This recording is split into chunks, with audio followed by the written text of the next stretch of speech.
Telangana cabinet విస్తరణకు ముహూర్తం ఖరారైందా? ఢిల్లీకి వెళ్లిన తెలంగాణ కాంగ్రెస్ ముఖ్య నేతలకు ఆ మేరకు హామీ లభించిందా? కేబినెట్ విస్తరణకు పార్టీ హైకమాండ్ గ్రీన్ సిగ్నల్ ఇచ్చేసిందా అంటే అవుననే అంటున్నాయి ఢిల్లీ వర్గాలు. అతి త్వరలోనే కేబినెట్ విస్తరణ జరగబోతోందన్న సమాచారంతో ఆశావహులు పార్టీ పెద్దల చుట్టూ చక్కర్లు కొడుతున్నారట. డీటెయిల్స్ ఈ స్టోరీలో.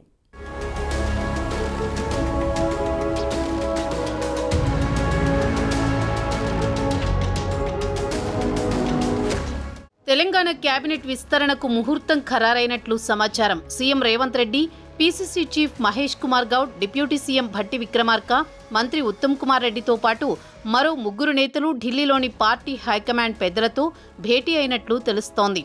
ఏఐసీసీ అధ్యక్షుడు మల్లికార్జున్ ఖర్గే, రాహుల్ గాంధీతో భేటీ అయిన నేతలు రాష్ట్రంలోని అనేక ముఖ్యాంశాలపై చర్చించినట్లు సమాచారం. రాష్ట్రంలో చేపట్టిన కుల గణన, ఎస్సీ వర్గీకరణ అంశాలపై 2 బహిరంగ సభలను నిర్వహించాలని ఆయా సభలకు ఖర్గే, రాహుల్ గాంధీని ఆహ్వానించినట్లు తెలుస్తోంది. పార్టీ పెద్దలతో భేటీ అయిన రాష్ట్ర ముఖ్య నేతలు తెలంగాణలో జరుగుతున్న రాజకీయ పరిణామాలను వివరించినట్టు సమాచారం. త్వరలో జరగబోయే పట్టభద్రులు, టీచర్స్ ఎమ్మెల్సీ ఎన్నికలు, ఆ తర్వాత పంచాయతీ ఎన్నికల్లో కాంగ్రెస్ పార్టీ విజయం సాధించాల్సిందే అంటూ రాష్ట్ర నేతలకు పార్టీ పెద్దలు దిశానిర్దేశం చేసినట్టు సమాచారం. అయితే కేబినెట్ విస్తరణ అంశంపై కూడా పార్టీ పెద్దలతో చర్చించినట్లు తెలుస్తోంది.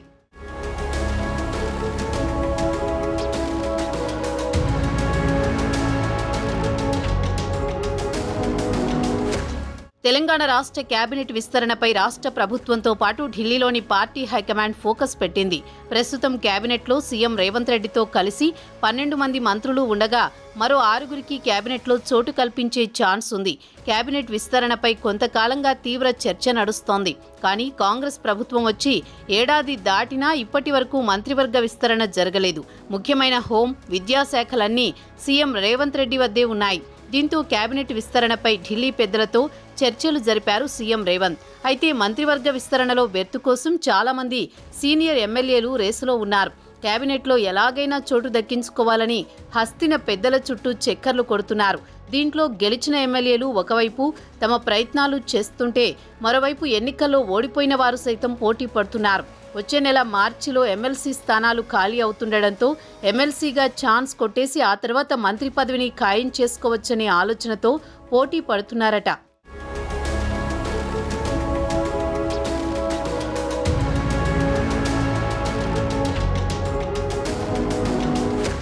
గెలిచిన ఎమ్మెల్యేలో ఉమ్మడి నిజామాబాద్ జిల్లా నుండి మాజీ మంత్రి ఎమ్మెల్యేలు సుదర్శన్ రెడ్డి, మదన్ మోహన్ రావు, ఉమ్మడి ఆదిలాబాద్ జిల్లా నుండి సీనియర్ నాయకుడు ఎమ్మెల్యే ప్రేమ్ సాగర్ రావు, ఉమ్మడి కరీంనగర్ జిల్లా నుండి గడ్డం వివేక్ వెంకటస్వామి, ఉమ్మడి మహబూబ్ నగర్ జిల్లా నుండి బీసీ ముదిరాజ్ కోటాలో వాకిటి శ్రీహరి, ఉమ్మడి నల్గొండ జిల్లా నుండి ఎస్టీ కోటాలో ఎమ్మెల్యే బాలునాయక్, అలాగే కోమటిరెడ్డి రాజగోపాల్ రెడ్డి పోటీ పడుతున్నారు.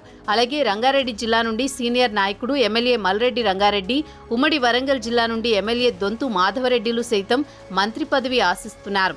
అయితే మంత్రివర్గ విస్తరణలో 6గురికి మాత్రమే అవకాశం ఉంది. కానీ మంత్రి పదవిని ఆశిస్తున్న నాయకుల సంఖ్య మాత్రం పెద్దగానే ఉంది. ఇలా గెలిచిన ఎమ్మెల్యేలు ఒకవైపు కేబినెట్ బెర్తు కోసం ఆశిస్తుంటే, మరోవైపు సార్వత్రిక ఎన్నికల్లో ఓడిపోయిన నేతలు సైతం మంత్రివర్గ విస్తరణలో చోటు కోసం ఆశిస్తున్నారు. ఇందులో ముఖ్యంగా పార్టీ సీనియర్ నాయకుడు ఎమ్మెల్సీ జీవన్ రెడ్డి సార్వత్రిక ఎన్నికల్లో జగిత్యాల నియోజకవర్గం నుండి ఓడిపోయిన గ్రాడ్యుయేట్ ఎమ్మెల్సీగా కొనసాగుతున్నారు. ఈ పదవీ కాలం వచ్చే మార్చి నెలతో ముగియనుంది. అయితే జీవన్ రెడ్డి మరోసారి పోటీకి దూరంగా ఉండాలని నిర్ణయం తీసుకున్నారు. కానీ ఎమ్మెల్యే కోటాలో ఎమ్మెల్సీ ఇచ్చి మంత్రి పదవిని ఇవ్వాలని జీవన్ రెడ్డి కోరుతున్నట్లు తెలుస్తోంది.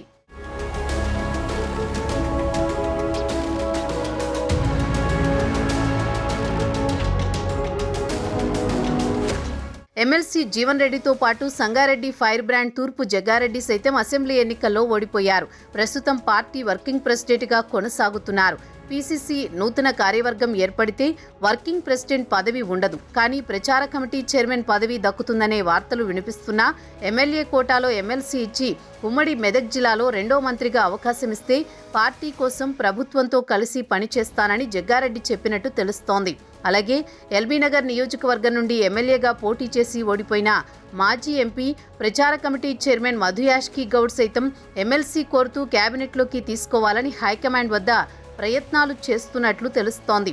ఇదిలా ఉంటే ప్రస్తుతం ఎస్సీ, ఎస్టీ, బీసీ, మైనారిటీ ప్రభుత్వ సలహాదారుడిగా ఉన్న మాజీ మంత్రి షబ్బీర్ అలీ సైతం ఎమ్మెల్యే కోటాలో ఎమ్మెల్సీ ఇచ్చి మైనారిటీ కోటాలో మంత్రి పదవి వస్తుందని ఆశిస్తున్నారట.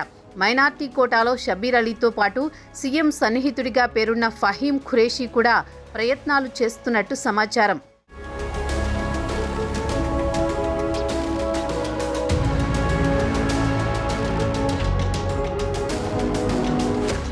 అసెంబ్లీ ఎన్నికల్లో అలంపూర్ నియోజకవర్గం నుండి ఎమ్మెల్యేగా ఓడిపోయిన ఏఐసీసీ సెక్రటరీ సంపత్ కుమార్ కూడా ఎమ్మెల్యే కోటాలో ఎమ్మెల్సీగా ప్రయత్నం చేస్తున్నట్లు తెలుస్తోంది. ప్రభుత్వంలో ఇప్పటికే మాల సామాజిక వర్గం నుండి deputy CM Mallu Bhatti Vikramarka, speaker గడ్డం ప్రసాద్ కుమార్ ఉండగా మాదిగ సామాజిక వర్గం నుండి ఆరోగ్య శాఖ మంత్రి దామోదర్ రాజనరసింహ ఒక్కరే ఉండడంతో ఇదే సామాజిక వర్గం నుండి ఇంకొకరికి అవకాశం ఇస్తే తనకు ఇవ్వాలని కోరుతున్నట్టు సమాచారం. అలాగే ఉమ్మడి మహబూబ్ నగర్ జిల్లా నుండి హైకమాండ్కి దగ్గరగా ఉన్న సిడబ్ల్యూసీ మెంబర్ మాజీ ఎమ్మెల్యే వంశీచంద్ రెడ్డి కూడా ప్రయత్నాలు చేస్తున్నట్లు తెలుస్తోంది.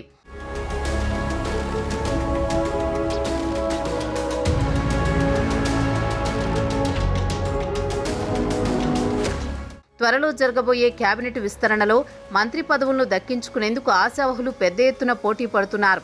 కేబినెట్ విస్తరణలో తమకు అవకాశం దక్కేలా ఢిల్లీ చుట్టూ చక్కర్లు కొడుతున్నారు. ఓవైపు పీసీసీ చీఫ్ మహేష్ కుమార్ గౌడ్తోనూ మంతనాలు జరుపుతున్న ఆశావహులు అదే సమయంలో పార్టీ పెద్దలతోనూ తెరవెనుక చర్చలు జరుపుతున్నారట.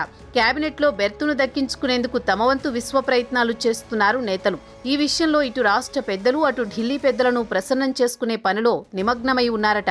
అయితే నేతల సామాజిక సమీకరణాలు, ఇతర ప్రాధాన్య అంశాలను పరిగణలోకి తీసుకుని పార్టీ హైకమాండ్ నేతలను ఎంపిక చేసే అవకాశం ఉందని సమాచారం.